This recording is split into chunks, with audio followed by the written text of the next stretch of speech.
So yeah, basically, she said she really loved this painting, and we talked a bit about it. And then I sent her the description, which is basically saying, I'm calling for women's health to be prioritised, and menopause to be more open. And she said it brought a tear to her eye, talking about it. And I've got a whole series which is all about menopause, and I've had similar comments from other people as well. And I think just bringing it up on social media, just talking about it, and talking about things like, oh yeah, menopause made me feel a bit depressed, so I started taking antidepressants. People are like, oh right, can we talk about that stuff now? Yeah, well, why? I don't mind talking about it, especially if it's going to help other people and help other people feel better. I'm very open about my health struggles and what's helped me. So yeah, hopefully other people have been able to get there quicker than I have.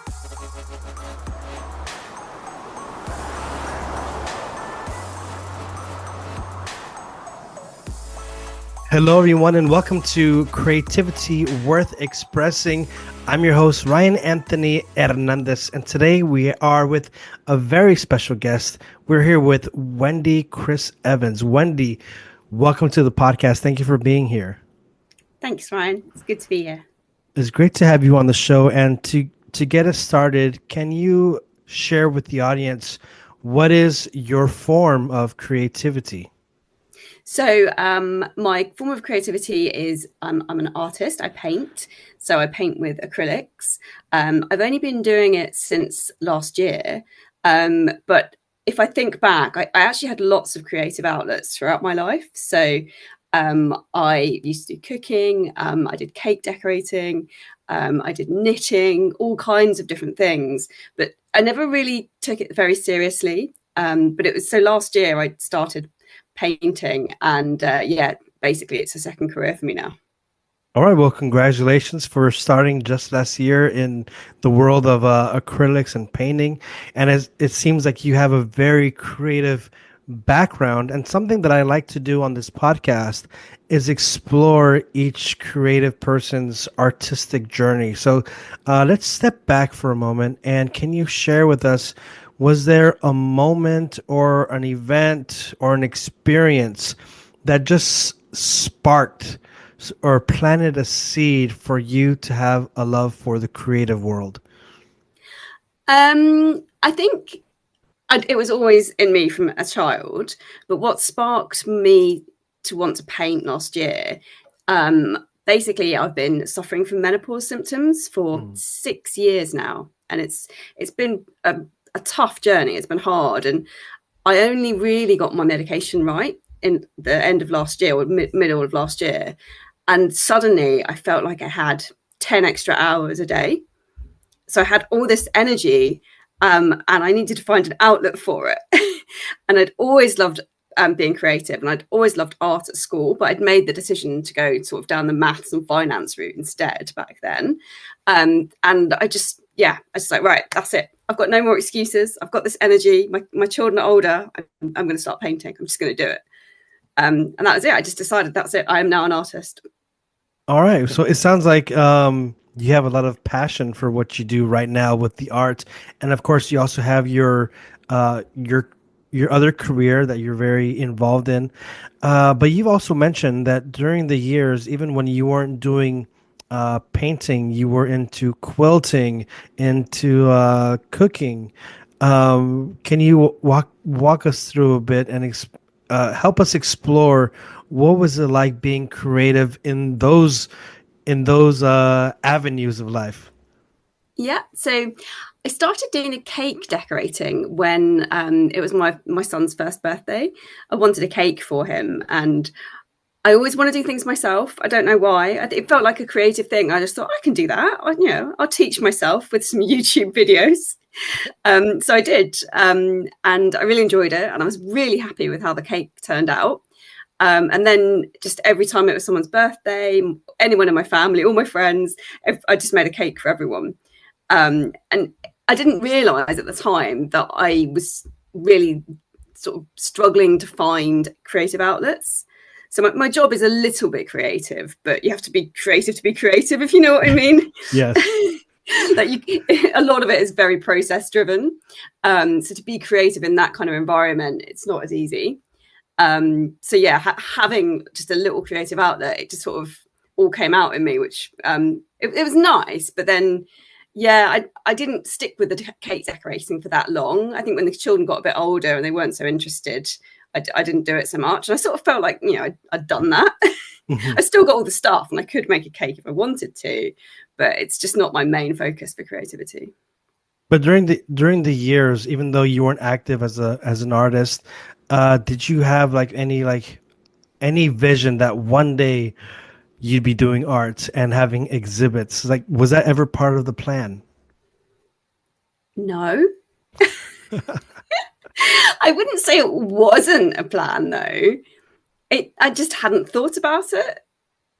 So when I was about, I don't know, 16, I loved all my subjects at school, but my favourite subjects were maths and art. And because they're so different, I couldn't really do both. And everyone said to me, you know, you've got to make a decision. You can't do both. So I thought, well, you know, if I go and do maths, I'll probably have a much better chance of having a good career and a steady income, and an easier life generally. So I thought, you know, that's probably the sensible route to take. So that's what I did. And I thought to myself, you know, I can always teach myself art later on, you know, I can do that later. But at that point, when I was 16, I never really thought about a career, like, and what that meant as an artist. Because when you're 16, I don't think you understand, well, I didn't understand what being an artist was when I was 16. Mhm. And so now that you are an artist, I wanted to now kind of dive into the inspiration. And you already did mention a bit about health. Can you talk a bit about that? Yeah, so I I really struggled with my health for 5.5 years. It was horrible, but it changed me, and it made me really appreciate being able to do simple things. So, for example, I find washing my hair a massive chore. I can't be bothered. But then I think to myself, do you know what? There was a time when I actually couldn't do it. So now that I can, I'm just so grateful that I have that energy. Like, okay, it's annoying, it's a chore, but I can do it. And actually, it doesn't, washing my hair doesn't mean that I'm then wiped out for 3 hours and I have to lie down in a quiet, dark room for 3 hours to recover myself. I know I can just carry on. So it's a really freeing to be able to know that I can do stuff. And so that feeling of having that energy and, you know, being really grateful, that gratitude, that comes out in my art. So there's a lot of energy in my art. It takes a lot from me to do it because there's a lot going on. And when you see me painting, you might not see it so much, but it's all going on in my head. And then I'm thinking, like, how can I get the energy into this? And it just comes out onto the canvas. And a lot of people say to me that yeah, it captures my energy. Well, that's great that you're expressing how it really captures your energy and it requires energy. I'm also interested in hearing, where did you get the idea to put your energy into painting during this time where you're also having these struggles with your health? Like, uh, how did it come to your mind that, you know, I want to paint?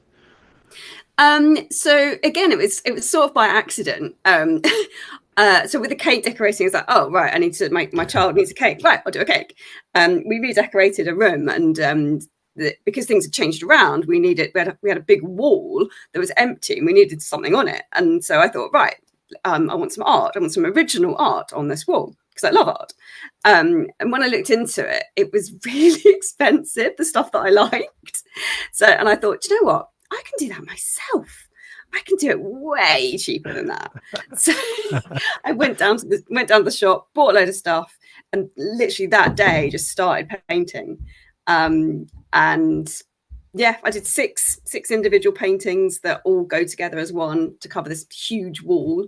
And I thought, yeah, okay, done that. That was great. Enjoyed that. And then a couple of months later, I thought, quite liked that painting thing. I might do a bit more. So I did a couple more and found out about a local art exhibition in a school that was nearby. I thought, oh, you know, I'll do some paintings for that. And then there was another little thing that I did. And I thought, oh, yeah, this is good.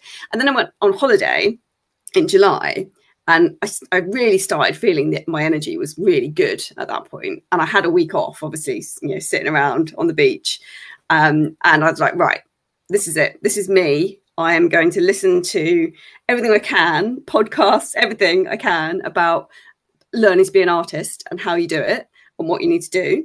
So the business side of it, as well as actually, how you paint. I felt I didn't need so much sort of instruction with how to do it, but it was more the sort of business side of things. Like, how do I set up a website? How do I go about this whole marketing thing? How do I use Instagram? So yeah, I just sort of made that decision after having done a little bit, sort of dipped my toe in and thought, yeah, I really like this. I think I'll do it some more. So let me get this straight. So you had not been doing any art until really last year, 2024. Yeah. Did you have at least maybe some art theory background? Did you have any ideas on like what techniques were you going to use, or was it just in the moment you just had to get it out and do some art? So the first one I did for the big blank wall in my living room, I copied the art that I liked. Okay. Because I think that's a good starting point whenever you're doing anything, copy something. But obviously I would never sell that. Okay. It's my use only. And then, yeah, I didn't, it's hard to explain. Like, I just sort of got the paint and played with it in a way that felt good. So it felt good to like put all different colors on the canvas and layer them up, and then see what happened if I put this like sparkly bits over here, and what happens if I keep layering it, what happens then. So it was more just exploring. I didn't really think about the end product. And a lot of the time I would have an idea of, so I have this, one of the first ones I did was called Pink and Blue Waves. And my first idea was to do like lots and lots of waves across the canvas. But that just wasn't working. And then it ended up just being sort of two waves, one sort of a blue curve and one a pink curve. So hence the title. So I just sort of worked it as I went along with what felt right. So there's a lot of sort of staring at the painting and not doing much. You're thinking, and you're thinking what looks good, and then sometimes what I do is I take pictures of it on my phone, and then I'll sort of leave the room, go and get a drink, and have a look through the photos that I've taken, and that will give me a bit of distance to work out what I want to do next. Now that you're making your own art, where do you find inspiration before you even start painting on the canvas? Okay, so what I tend to do is when I pay attention to my thoughts. So when I'm, just having a shower, your mind wanders and you think about something, and then you're like, oh, that's quite interesting.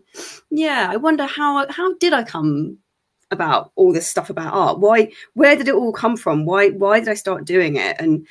And I sort of realized that there was this part of my brain, which I call the art room in my head, that basically stored everything to do with art for 30 years. And it was all my subconscious. So I wasn't aware of it, but it was all going in there.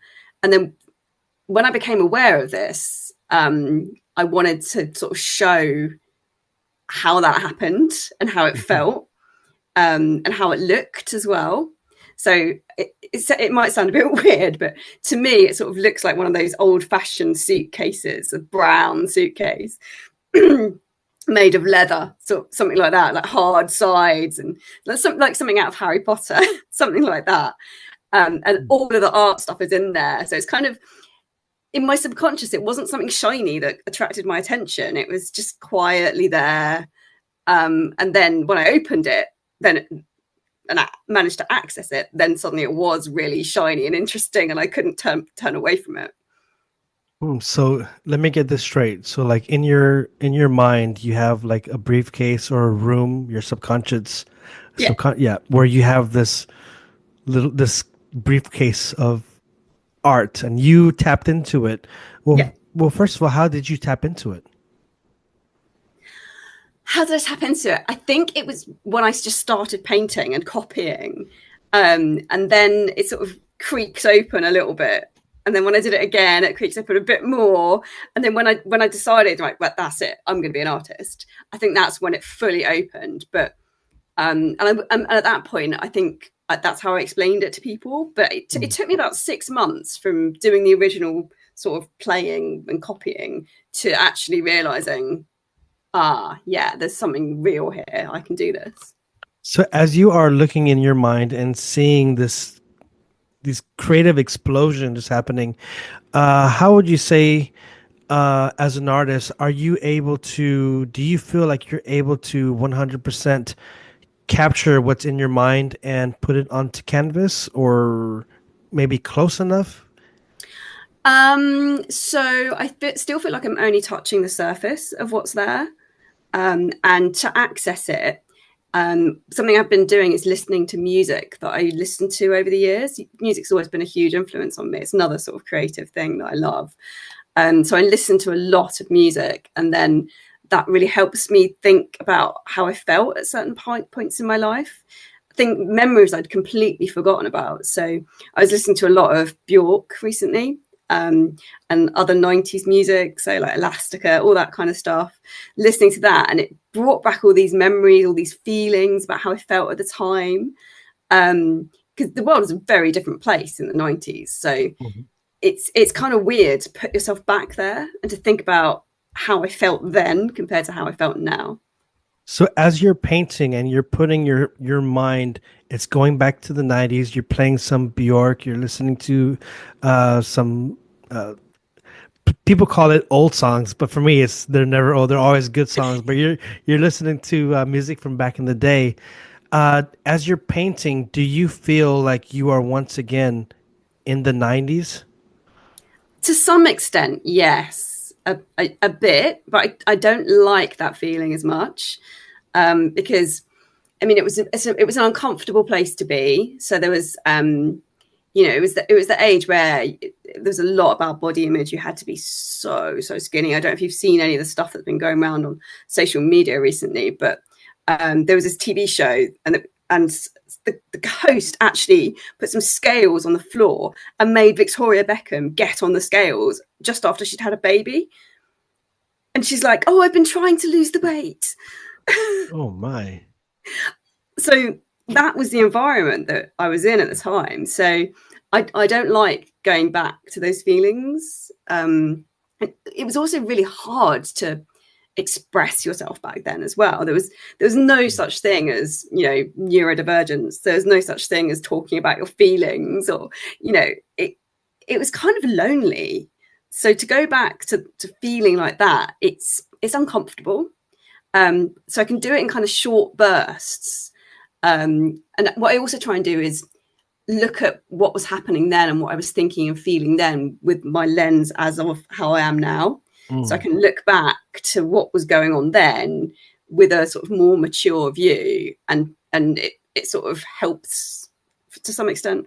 How do you see your art evolving? I mean, this is still your first year, but how do you see it evolving, and how do you see it not just being on the surface, but going a bit deeper? Yeah, that's really interesting. I think it's quite hard for me to predict where I'm going to go. But what I do want to explore is more about my feelings about being a woman, about feminism, about how the environment that I've grown up in has shaped me. So I feel like it's made me very resilient. So I've spent 30 years in a massively male dominated career. And now it's great. There's lots of other women, and everybody is pretty much treated equally. And it's I think it's a much fairer system. Whereas 30 years ago, it was a very different environment, and it was quite difficult as a young woman to you know some of the things that were said and some of the feelings, and having to prove yourself, and it was quite you had to be very resilient with some of the things that happened, and just not let it bother you. So I think that's something that's been a sort of theme through my life, being resilient. And So we have to take exams to do my profession, and it took me 9 years to qualify. And now I think the average time to qualify is about 4 years, or even less, 3 or 4 years. It's really low now. So it took me a really long time. And I think I tell people how long it took me, and people say, oh, I would have given up well before then.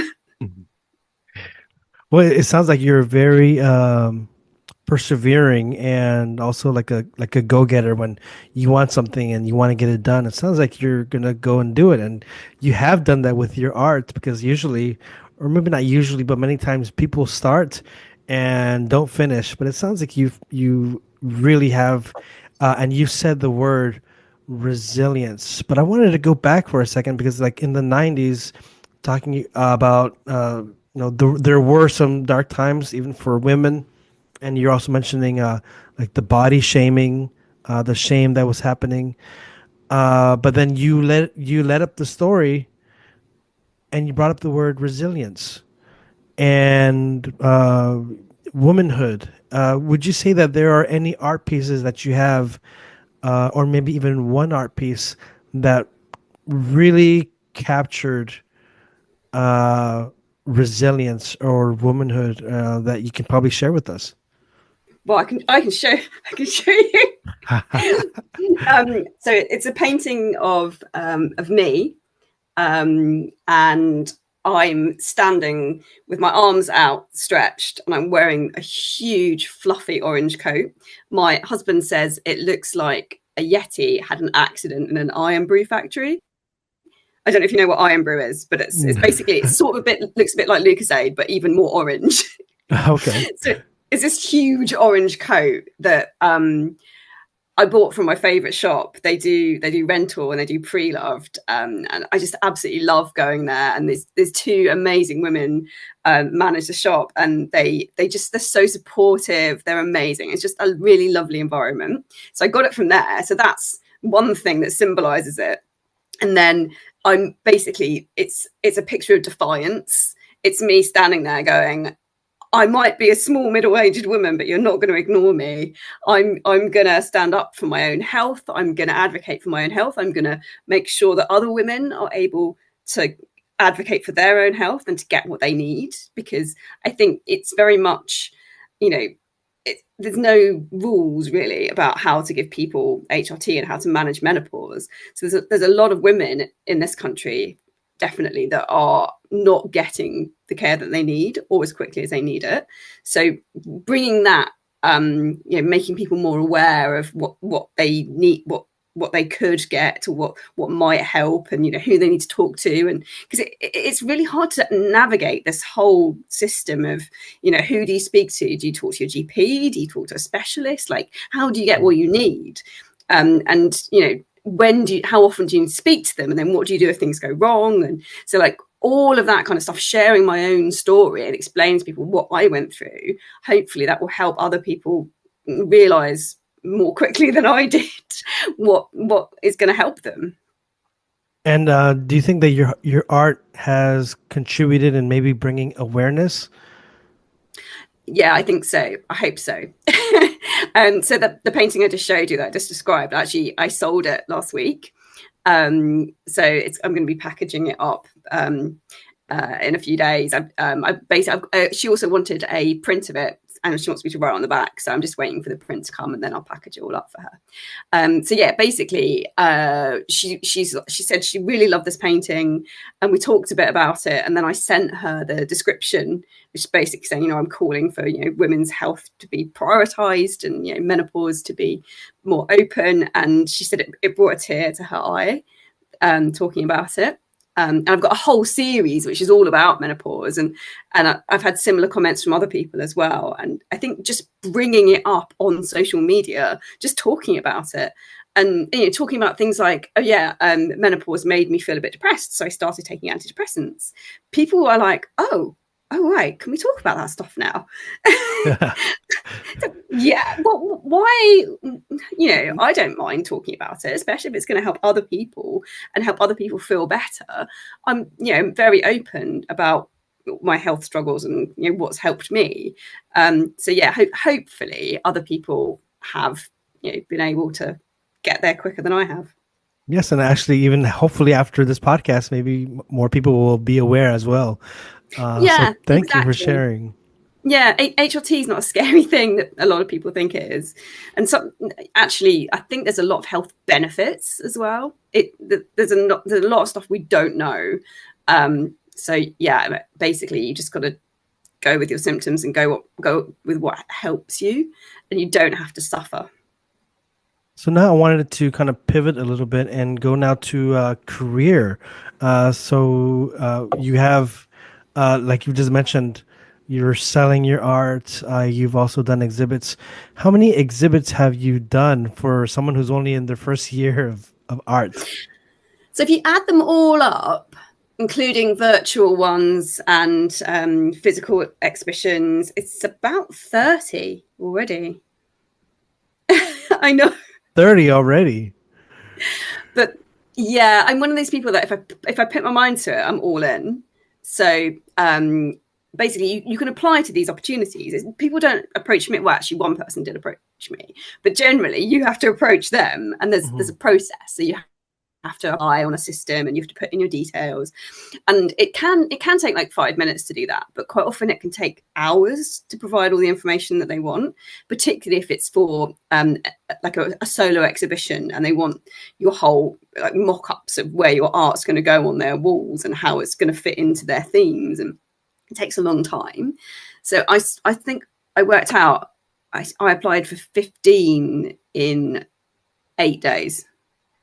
So I'm doing pretty much two a day on average. So that's how I've got so many opportunities, just because it's a numbers game. The more you do, Yeah. the more chance you've got of getting one back.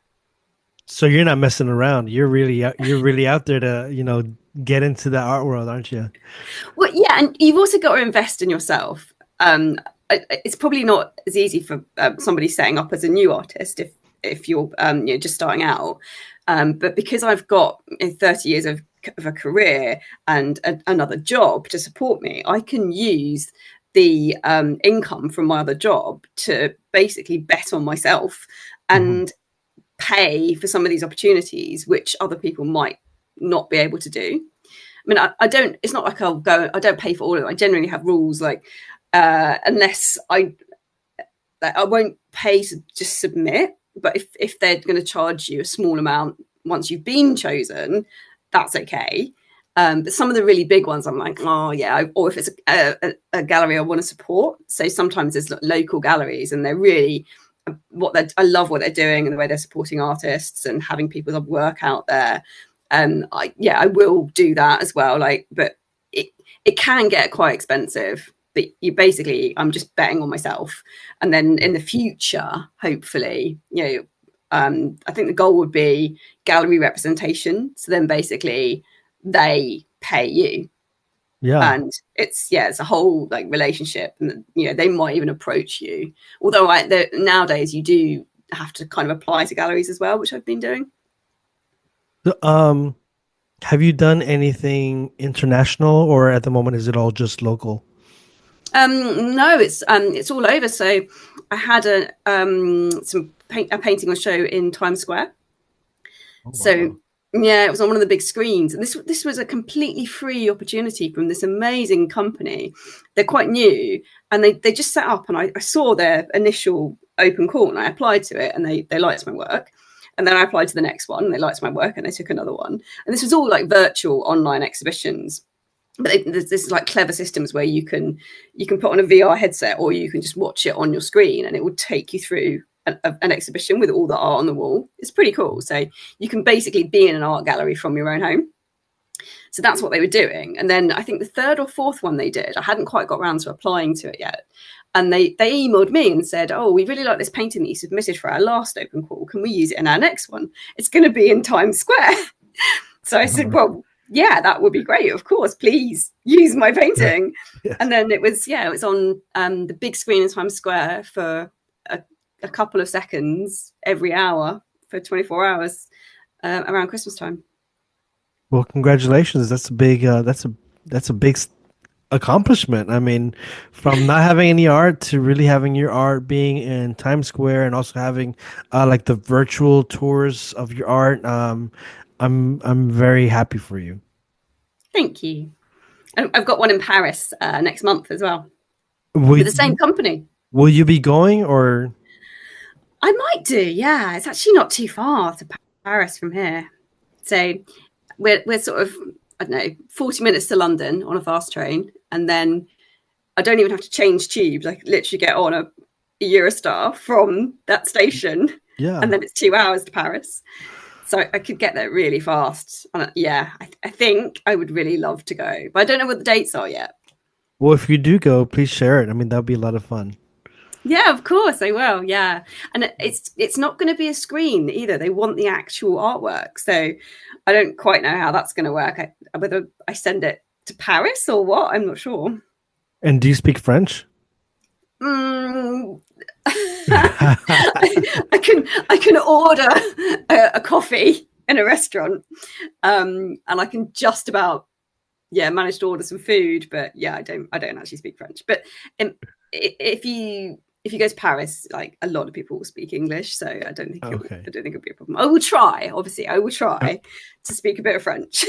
Okay. Got to go to that Duolingo app just in case. Yes, yes, it is. My children use that; they love it, and actually, they're learning French, which is helping me as well. And I go to France every year. We go to France at least every year, so I do practice a little bit, but yeah, I wouldn't say I spoke French fluently. Like if you were to go to Paris for your art, and they asked you to say some words, would you be able to stand up there and say something in French? Um, Only if I'd memorized it. Okay, hey, there you go. Maybe, you know. So now I wanted to kind of talk a bit more about your art, because it sounds like people are really drawing to it. It's also bringing awareness to something that's dear to your heart.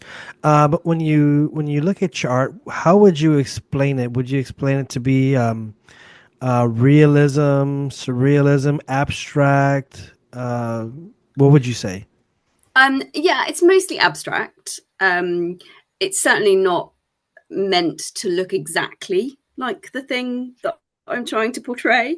So, for example, the self-portrait with the orange coat, that was based off a photograph that a friend of mine, a photographer friend of mine, she took that, and I just loved the composition that she'd made, which is why I used it to do my self-portrait.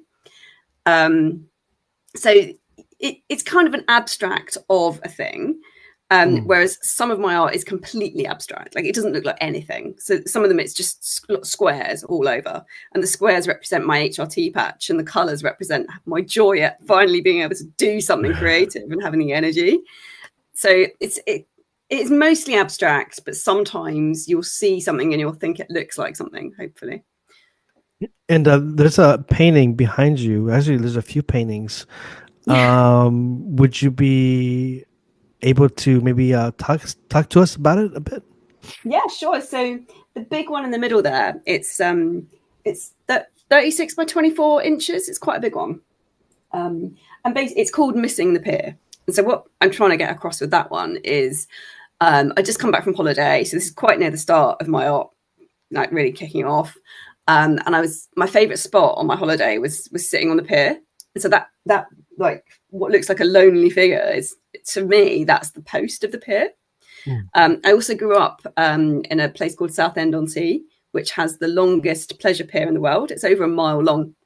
So I spent a lot of my childhood like looking at the pier from the beach, walking down the pier, spending time at the end of the pier. So it's quite a big part of my life is the sea and the pier. And I wanted to get across those sort of feelings of longing, of nostalgia.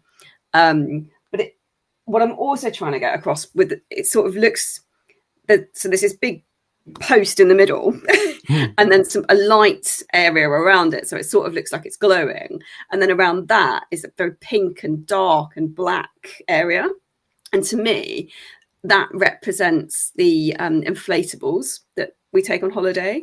So everybody, when we were there, we were in Turkey, everybody had inflatables, and what happens is people just buy them and then leave them there. And it's becoming a bit of an environmental problem that these tourist hotspots have this huge piles of, broken inflatables that are ruining their environment. Mm. So how long does a painting usually take you from start to completion? That's a really good question. I know a lot of artists struggle with this one. So it's hard because you obviously don't just sit there and go, right, it's 10 a.m. I'm going to paint until 10 p.m. and that's a 12-hour painting, because you have to wait for it to dry and you might think about it. So I think generally it takes me 2-3 weeks from when I start a painting to when I finish it. I'm obviously not working full time on a painting throughout that period, but I think that one was maybe, if I added it up, probably 20 hours or something. Okay. And Maybe a bit more. for the drying, do you do any techniques or just let it dry naturally? I mostly just let it dry naturally. Sometimes I get really impatient and can't be bothered to wait for it to dry, and I just want to get on. And then that gives you a different effect, which I kind of also like, the idea of, just painting when it's not quite dry to see what happens. What would you say has been like the riskiest or maybe the boldest thing that you've tried for the first time when it's come to your art? The riskiest or boldest thing? Well, that's interesting. Because my day job is a lot of it is about assessing risk.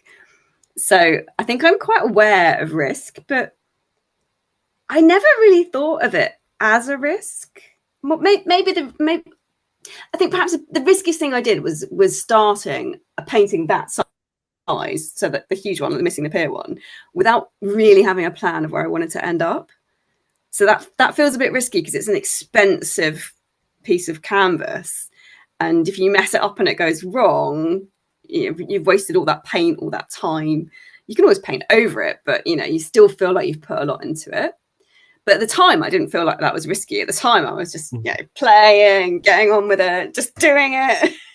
and then it was only afterwards I thought, maybe I'll paint a lot more smaller paintings for a bit. And so I haven't done a big one for several months, but I feel like I'm building up to it. I'm starting to pull together a plan of what it might look like.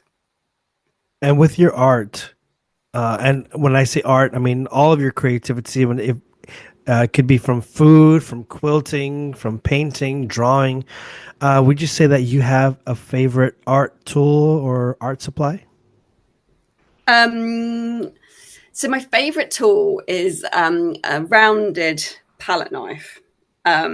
And that's the one I used to do the squares for the HRT patches. It just gives you a lovely round square that it's really satisfying to make. And I just really love that palette knife for some reason. And I used it on this one as well, the self-portrait, to do the gold bits around the edge. I used it a bit there. And I used it on, I don't know if you can see, but there's a pink one there with some green bits in the middle. And that one, I'm trying to express the art room in my head. I'm trying to sort of show what that looks and feels like. And there's a bit in there where I've used the palette knife on the top right. And it sort of looks like someone's putting up a middle finger. So I'm like, yes, that is the middle finger that I'm putting up to everybody who told me that art wasn't a serious career. Okay, I love it. And so I really I'm enjoying your art and also like the meaning that you're putting behind it. We see that you just recently sold the one of your self-portrait, or the one that you have right there. If people are interested in checking out your art or buying, are you selling more of your art? Yeah. So I have a website, wendykrizevans.com. And most of my work is on there. There's some new ones that I haven't put on yet, but they'll be going on soon. But you can also sign up to my newsletter on Substack. It's wendykrizevans.substack.com, I think. Pretty easy to find. So you can buy my work there. I love playing with my website. It's changing all the time. I found this thing the other day, which is it's called Roast My Website or something. And I put my details in, and it comes back and it tells you all the things that you need to change to make your website better. Well, that's great. Thank you for sharing. And of course, I'll be leaving that in the show notes. So if there are people in the audience who are interested in checking out your art and maybe even getting their own piece, I'll be leaving it there, and also your Substack. And before we wrap this up, I just have a couple more questions that I asked to everyone who's a guest. So are you ready? Yeah, go for it. Yeah. So my first question is, are there any artists or creatives out there who are upcoming and you think that we should keep an eye on? Ooh. So I follow a lot of artists on Instagram, and there's so many good ones out there. But I'm also part of a collective of artists. We're called Making Waves Collective, and it's called Making Waves for two reasons. One, because we want to make waves in the art world, but also it's a lot of the work is around the sea and around water. And quite a few of the people that are part of the collective live in Wales near the sea, and they go surfing. They have such a nice lifestyle. But we're all quite new artists, and the other people in the collective, they're amazing. So yeah, if you want to check out some other new artists, look for Making Waves Collective. Are they on Instagram or? Yes, and they have a website as well. And you just reminded me, I totally forgot, but aren't you part of another group, Lloyd's art group? Yes, and that's the crossover of my two careers. So Lloyd's of London is basically where insurance started. It was a coffee shop in the centre of London where somebody called Edward Lloyd decided to start selling insurance because people needed it for their ships. And yeah, it just grew into this huge marketplace, which is still there now, hundreds of years later. And I'm part of that because I work in the insurance industry. So it was actually a really lovely event. So they have a pop-up exhibition in November, and it's all people from the insurance industry that love art. And if you're a member, I think you've got about 100 members of the group, and everyone gets to put up to 3 paintings. But it's really lovely. It's a nice sort of community as well. So I helped out by sort of manning the sales desk at the event for a couple of hours, and you get to meet loads of people that are artists and that work in insurance, which is it's nice to have those two things at the same time. Well, thank you for sharing.